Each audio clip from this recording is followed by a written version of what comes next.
Les pronostics des observateurs se sont confirmés. Johannesburg, Pretoria, Le Cap et Port Elizabeth, 4 des 6 plus grandes métropoles sud-africaines sont désormais gouvernées par des maires de l'opposition, un tournant historique qui marque la fin d'une époque.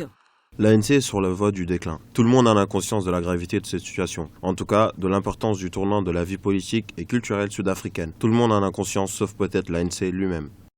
Les Sud-Africains auraient-ils donc tourné la page de l'ANC? La question se pose au vu du brouillage des cartes politiques. Et l'histoire retiendra que c'est à Nelson Mandela Bay, ville rebaptisée du nom du héros de la lutte anti-apartheid, qu'une réelle redéfinition des rapports entre identité raciale et identité politique s'est opérée. Car jusqu'ici, l'ANC recevait le vote des catégories populaires et de la classe moyenne noire, tandis que l'Alliance démocratique trustait les populations blanches, métisses et indiennes.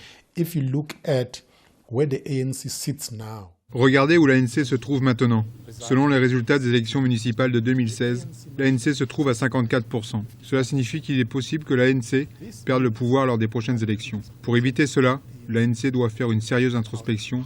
Ils doivent se demander pourquoi leurs résultats sont si lamentables.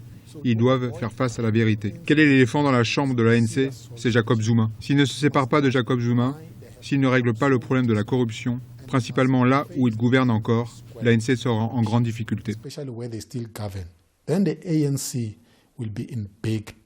Reste que la tâche s'annonce ardue pour cette opposition qui pourrait rapidement être confrontée à la résistance du syndicat des travailleurs municipaux SAMWU, affilié à la COSATU et toujours fidèle à l'ANC. Mais pour l'heure, une chose est certaine, le règne sans partage du parti au pouvoir est bel et bien terminé.